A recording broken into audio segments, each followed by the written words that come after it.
Welcome back class 6 to the online bio classes. In our previous class we had already studied about flower, different parts of the flower, the four layers. What are they? Calyx, corolla, androecium and gynoecium, and their functions also, location also.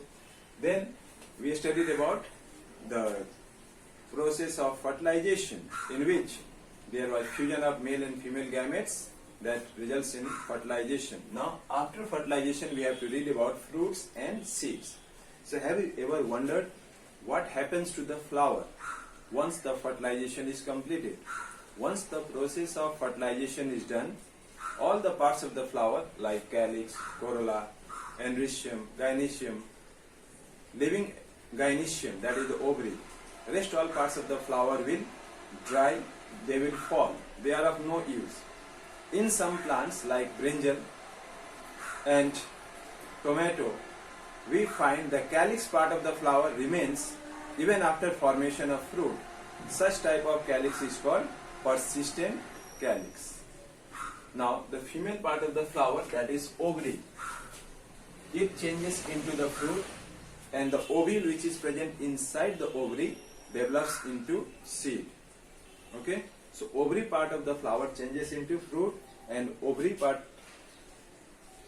part develops into seeds. So if it is asked what is fruit, then you have to write the definition. Fruit is a ripened ovary. What is fruit? It is a ripened ovary. Okay? Now inside the seed, what is seed? If it is asked how to define seed, you will say that seed is a ripened or mature ovule. Means seed is formed from ovule part of the flower.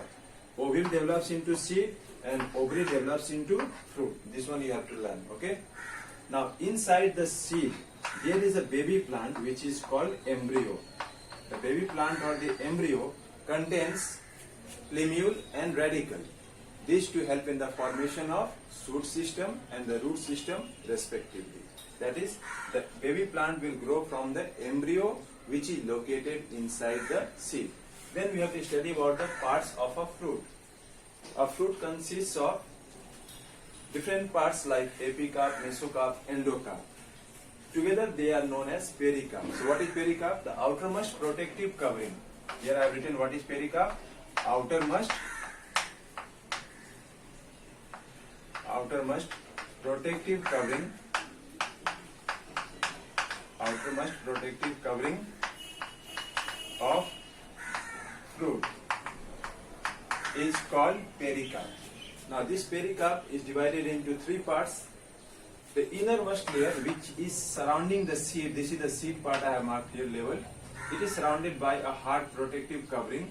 That layer is called endocarp. So endocarp is the innermost layer of the fruit wall. Then comes the middle layer, which is thick and fleshy, like edible part you can say. In the mango the edible part is the yellow pulp. So that forms the middle part or the mesocarp. And the outermost layer, the one which covers the green color or the yellow color covering of the fruits, like in banana, the peel of banana, that forms the epicarp. So epicarp, mesocarp, endocarp, they together, all of them forms pericarp, which is the name given to the outermost protective covering of fruit. Now next topic which we have to study is dry and fleshy fruit. You may have heard the term dry fruit. Generally fruits, they are developed from which part of the flower? The answer is ovary of the flower develops into a fruit. But sometimes we find that fruits can develop from other parts of the flower also. So there are two types of fruits according to the parts of the flower from which they develop. True fruits. What is true fruits? Fruits that develop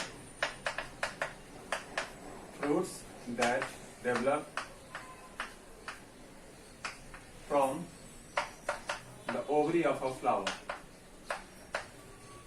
are called true fruits. Example of true fruits you can say mango, guava.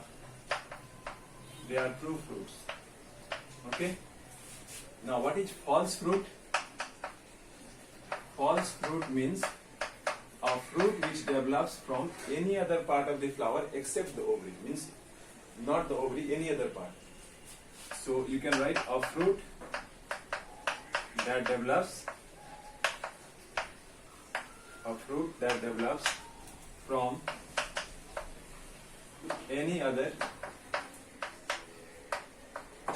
part of the flower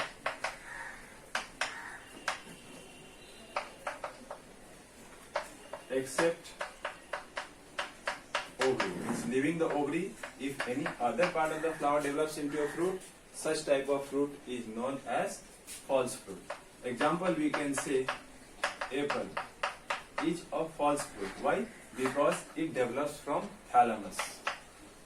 It does not develop from ovary. It develops from thalamus or receptacle of the flower, which is present at the tip of pedicel. And what is pedicel?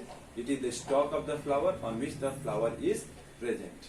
Now next we will talk about dry and fleshy fruits. What is dry fruit? Dry fruit means the fruits in which epicarp, mesocarp and endocarp, they cannot be differentiated, and the pericarp is very thin, means the outermost covering of the fruit is very thin. It does not hold large amount of moisture in it. Such fruits are called dry fruits. So do not confuse it with cashew nut and this one raisins, that kismis and all. They are called dried fruits, not dry fruits. So dry fruit means the fruits in which pericarp is thin and not differentiated into, means you cannot find where is not differentiated into epicarp, mesocarp and endocarp. Okay. Example of dry fruits, you can say beans, pea. What type of pea seed is there? There is no, it's not so much fleshy. The cotyledons are present in it. The beans also, in pea also. So both these fruits are examples of dry fruits. We can give some more examples like walnut. You see, you have seen the walnut. In Hindi it is called akhroad. It seems like there is no moisture, although moisture is there, but it's not so fleshy.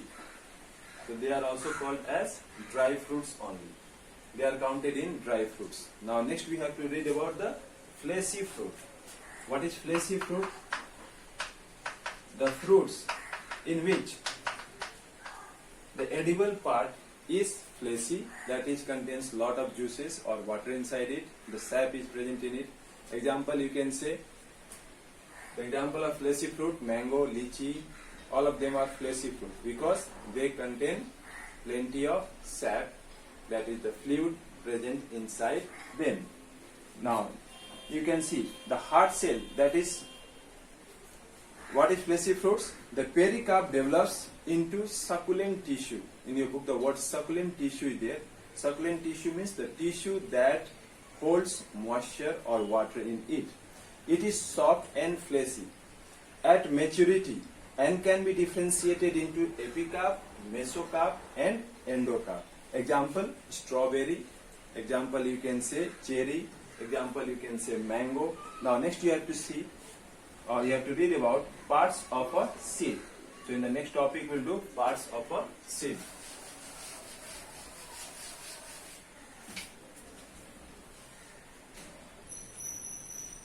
Okay, now next we have to study is parts of a seed. Seed parts. What are the different parts of the seed? If you see any type of seed like bean seed or rajma seed, which is common that we eat as our food, you can see that a seed has different parts. Generally, where are the seeds present? Seeds are present inside the fruit. Seeds are present inside the fruit. They are covered and protected by the fruit. Fruit is the outermost covering inside which the seeds are located. And these seeds contain a baby plant called, this seed has two layers or the protective covering which is called testa and tegmen. So seed is protected by or covered by seed coat. What is seed coat? The outermost covering of the seed is called seed coat. And this seed coat has two layers. What is that? Outer layer is called testa. In higher classes we have to study. And the inner layer is called tegmen. Tegmen. Okay? Now what all parts are there? A seed contains the embryo. Embryo means the baby plant is present inside the seed. So what is embryo? The baby plant present inside the seed is called embryo. And it has different parts. So what is embryo? I will write first. Baby plant inside the seed is called embryo. Now this embryo has different parts. What are they? Number one, it contains a plumule, Plumule. Plumule is the one which gives rise to the shoot system. Then second, it consists of radicle. Radicle is the part of the embryo which gives rise to the root system. So plumule, radicle, then the next one is cotyledons. Cotyledons are also known as seed leaves. So what is the other name of cotyledons? It is called seed leaves. What is the function? They store food and provide nutrients for the germination of seed. So this plumule gives rise to the shoot system, in which the branches, stem, leaves all develop. The radicle gives rise to the root system, and this cotyledons or the seed leaves, they store food for the process of germination, because during germination energy is required. This energy comes from the food which is stored inside the cotyledons. Now depending on the presence of one or two cotyledons, seeds are of two types. Like if the seeds contain a single cotyledon, as in rice and wheat, such type of seeds are called, or the plants are called monocot.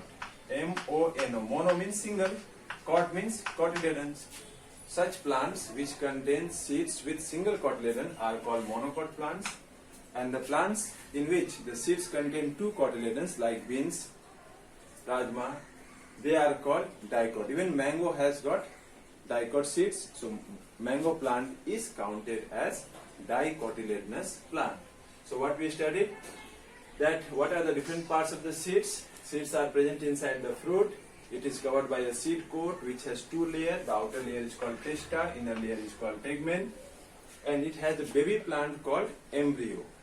So embryo is the baby plant inside the seed which contains plumule. What is plumule? It is the part of the embryo that gives rise to the shoot system after germination of seed.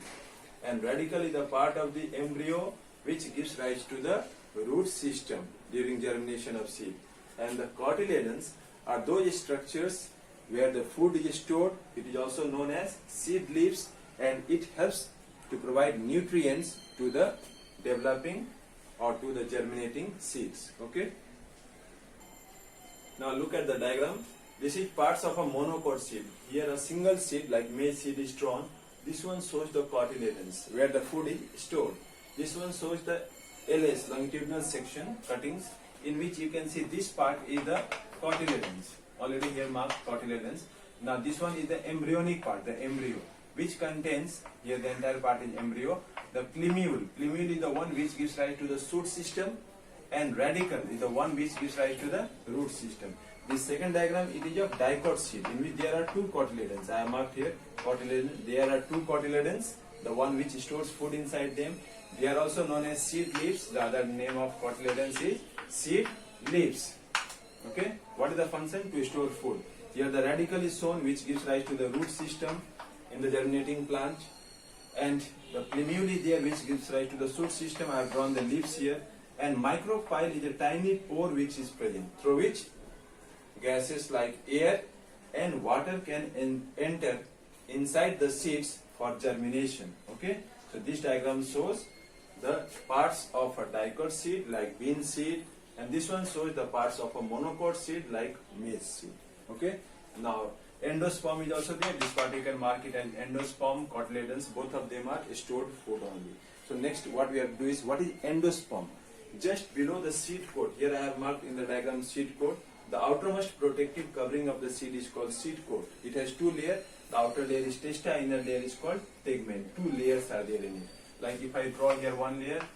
This outer layer is testa, the inner layer is called tegmen. Testa and tegmen. So what is testa and tegmen?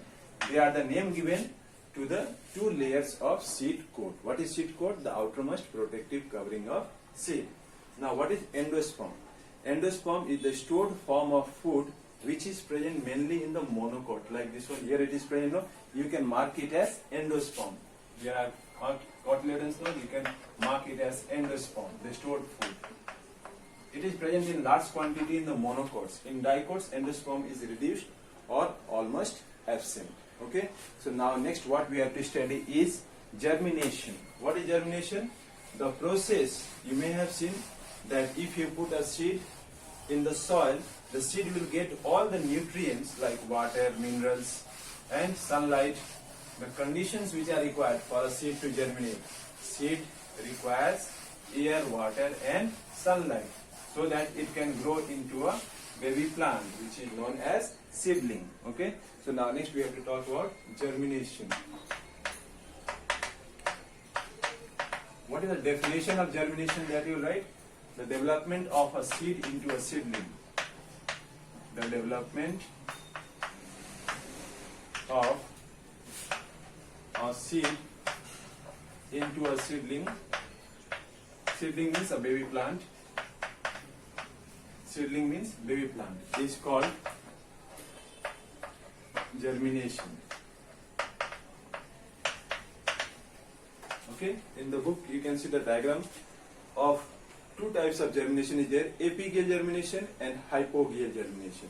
So what is the two types of germination? It is of two types, apigeal and hypogeal germination. In higher classes also you have to study the differences between apigeal and hypogeal germination.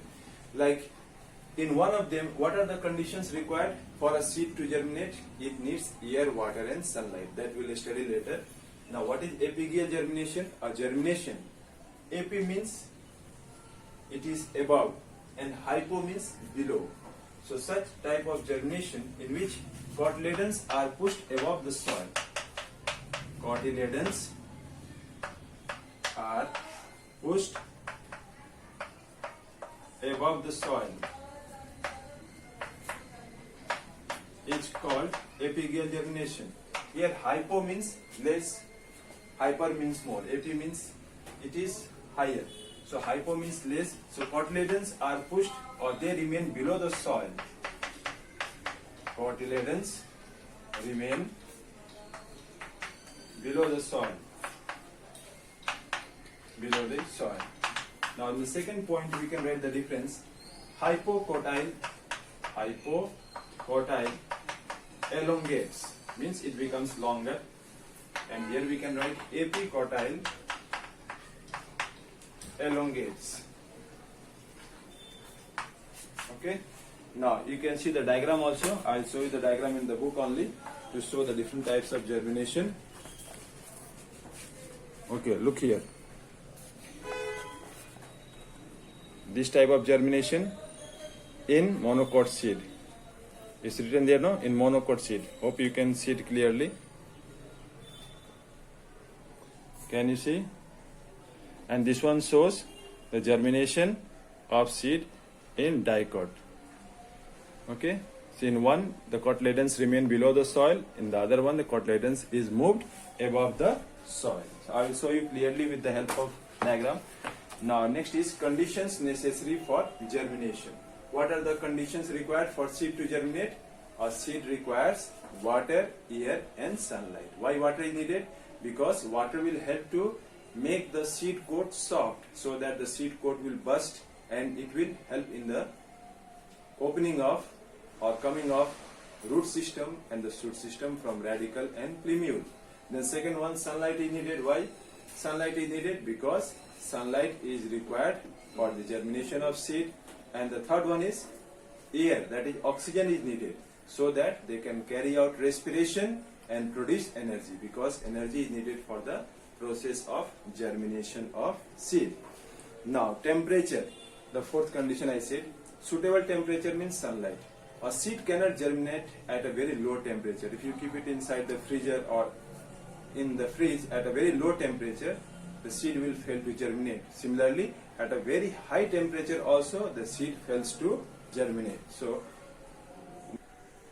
with this we have completed like in apigeal germination. One example we can give of apigeal germination is found in monocots, and this one.